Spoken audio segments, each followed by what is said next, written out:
The billionaire's deaf son heard something he wasn't supposed to, and it changed everything.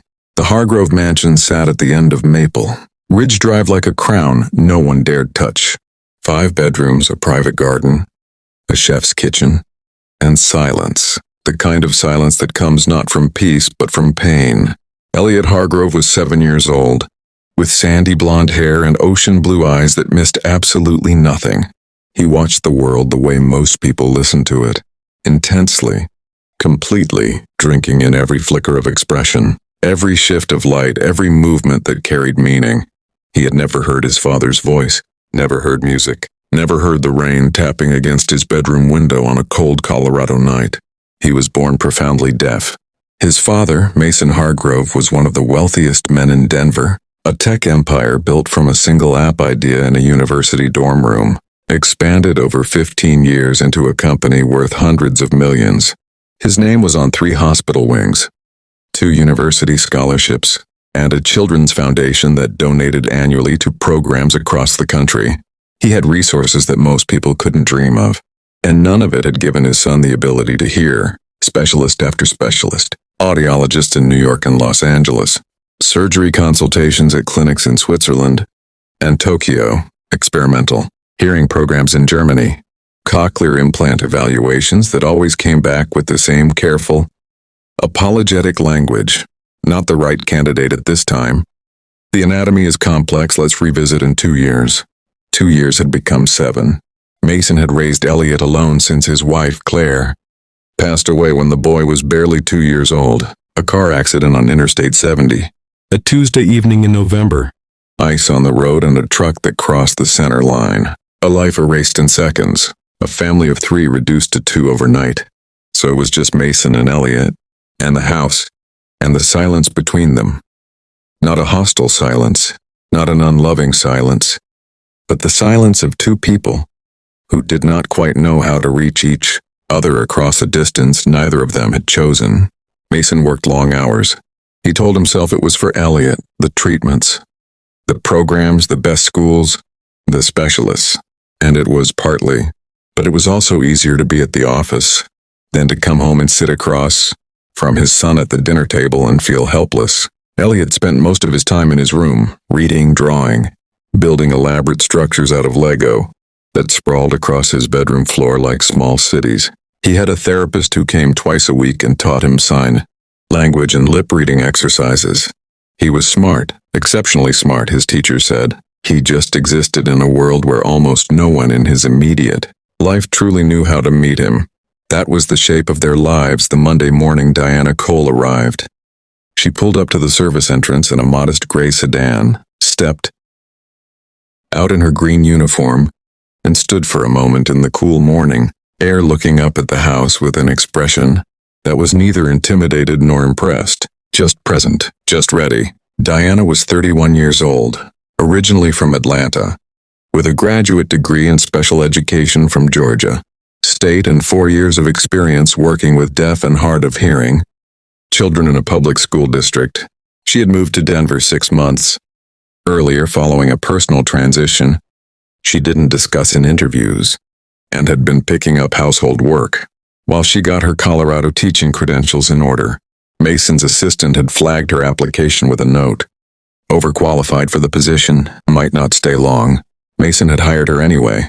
He needed someone stable, someone patient, someone who would not flinch around Elliot or treat him like a problem to be managed. Diana walked in on that first Monday morning and met Elliot at the kitchen counter where he was eating cereal alone, staring at a book propped against a glass of orange juice. Most adults, when meeting Elliot for the first time, did one of 2 things. They either spoke to him in the exaggerated, slow-mouthed way people sometimes use with children they consider limited, over-enunciating, eyes wide, a performance of communication rather than actual communication, or they simply avoided speaking to him directly at all, addressing Mason or the therapist or whoever else was present as though Elliot were a piece of furniture that happened to have feelings. Diana did neither. She set down her bag, walked to the counter, waited until Elliot looked up from his book and signed, "Good morning. My name is Diana. I'm going to be here every day. You can talk to me however you want," and signing, Writing, lip reading, whatever works best for you. Elliot stared at her. His spoon stopped halfway to his mouth. His blue eyes went very still, the way they did when he was processing something important. Then slowly, carefully, his small hands moved. You actually know sign language? She smiled, not the practiced professional smile, but a real one that reached her eyes. I do, a lot of it. I worked with deaf kids for 4 years back in Atlanta. Why are you cleaning houses? He signed. She laughed, a surprised, genuine laugh. That's a very good question. It's complicated. He considered this with the gravity of someone twice his age. Okay, he signed finally. That's fair. She pulled up the stool next to him. What are you reading? And just like that it began. Over the following weeks the house changed. Not in any dramatic, visible way. The furniture was the same. The schedule was the same. Mason still left before 7 and came home after 8 most evenings. But something in the atmosphere shifted. Like a window being opened in a room that had been closed for too long. Elliot started coming out of his room. He started appearing in the kitchen in the mornings, not because breakfast was ready, but because Diana was there. He would sit at the counter and they would talk. In sign, in gestures. In the running visual comedy that Diana seemed to generate effortlessly. She told him stories about her students back in Atlanta. About a boy named Marcus who could identify any car brand by the sound of the engine, even though Marcus himself couldn't hear it. He had memorized the vibrations. About a girl named Priya who had become obsessed with astronomy because, she said, space was the one place where everyone was equally silent. Elliot absorbed every word. He started laughing more. Not politely. Not the small controlled smile he usually offered adults. Real laughter. Full body, shoulders shaking, sometimes sliding off his stool entirely. Diana would sign something absurd.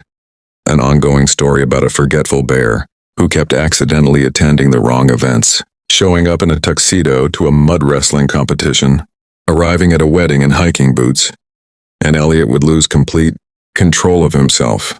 Mason noticed. He came home one evening to find his son sprawled across the kitchen counter in helpless silent laughter while Diana signed with exaggerated seriousness, and he stood in the doorway for a long moment before quietly turning around and going to change his clothes. He didn't want to interrupt. He just wanted to stand there a little longer and feel the strangeness of this joy that had arrived in his house like an uninvited guest he had no intention of asking to leave. Diana had been with them for 6 weeks when Mason found the folder. It was sitting squarely in the center of his home office desk on a Thursday morning, a printed research summary, neatly stapled with a yellow sticky note on the cover. The summary was about a clinical program at Children's Hospital, Colorado. A specialist named Dr. Patricia Ewan was leading expanded trials for a new generation cochlear implant device, a design that addressed the specific anatomical challenges that had made Elliot a poor candidate for previous implants. The outcomes data was different from anything Mason had seen before. Not cautious, not hedged, real numbers, real children. The sticky note read, in small, precise handwriting, I'm not overstepping. I just thought you should see this. D. Mason sat down in his office chair and read the folder carefully. Then he read it again. He checked the hospital's website, pulled up Dr. Ewan's published research, cross-referenced the device specifications against the reports from Elliot's previous evaluations. At 11 p.m. he was still at his desk. At midnight he was on his second cup of coffee and his 4th page of notes. By 8 a.m. he had Dr. Ewan's office on the phone. The preliminary consultation was scheduled for a Saturday morning 3 weeks later. Elliot sat in the hospital waiting room in his yellow flannel shirt, hands folded neatly in his lap, watching the automatic doors open and close with the focused attention he gave to anything mechanical. Diana was beside him. It was her day off. She had come anyway without being asked, showing up at the house at 8 a.m.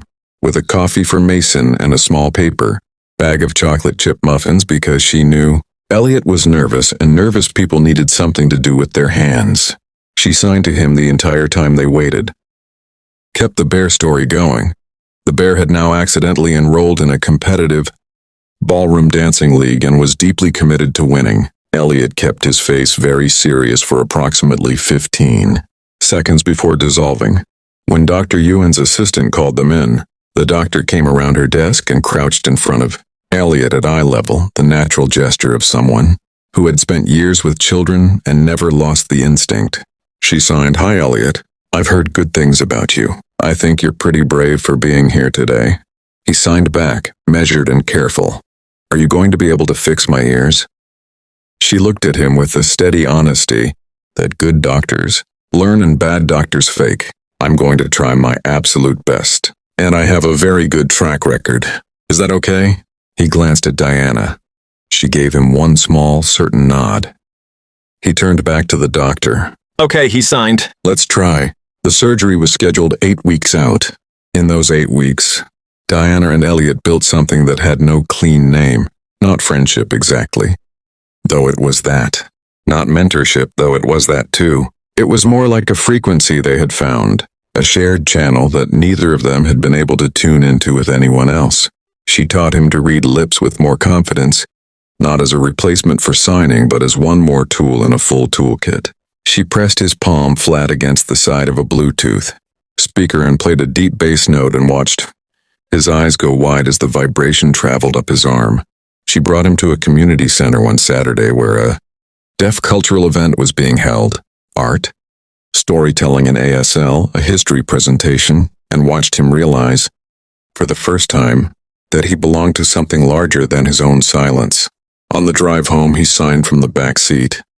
"I didn't know there were so many of us." "There are whole communities," she signed back, glancing in the rearview mirror.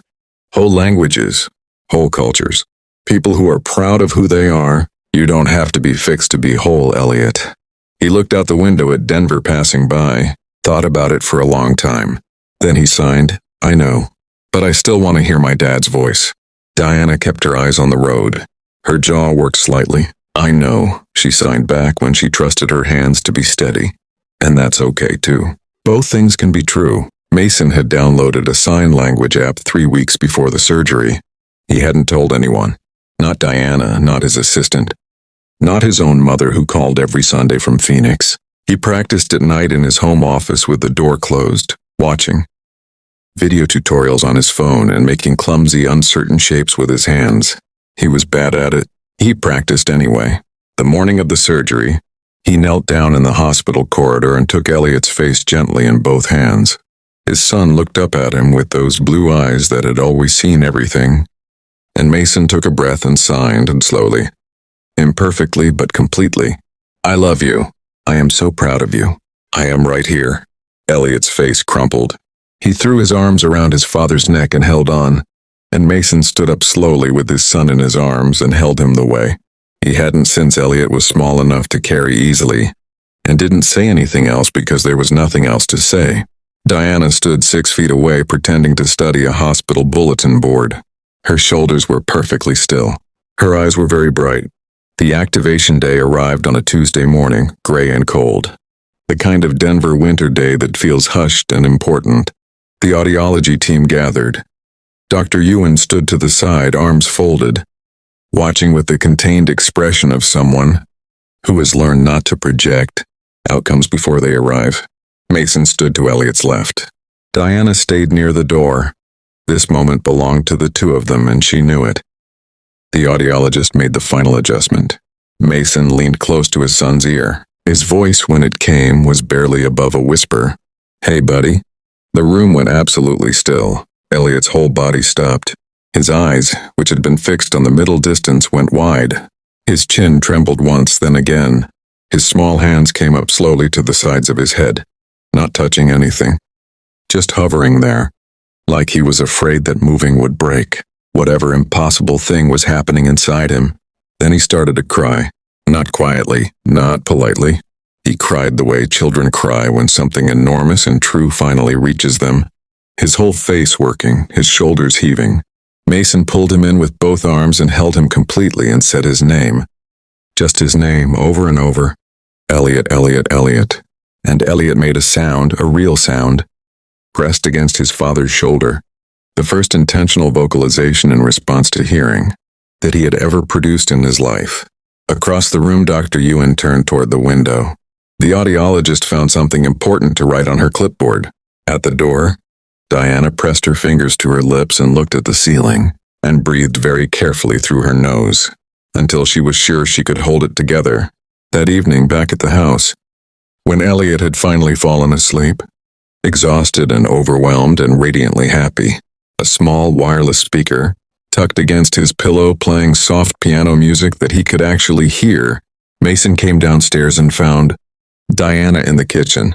She was rinsing the dinner cups with quiet efficiency, giving him space the way she always instinctively did, as though she had an internal compass that always knew exactly how much room people needed. He stood in the doorway for a moment. Then he said, "You left that folder on my desk." She turned off the tap and turned around. "I did. You could have just told me about it. You didn't have to put together a research summary." She dried her hand slowly on the kitchen towel. "I wanted you to have something you could hold. Something you could read at midnight when your brain needed to see the numbers." He was quiet for a moment.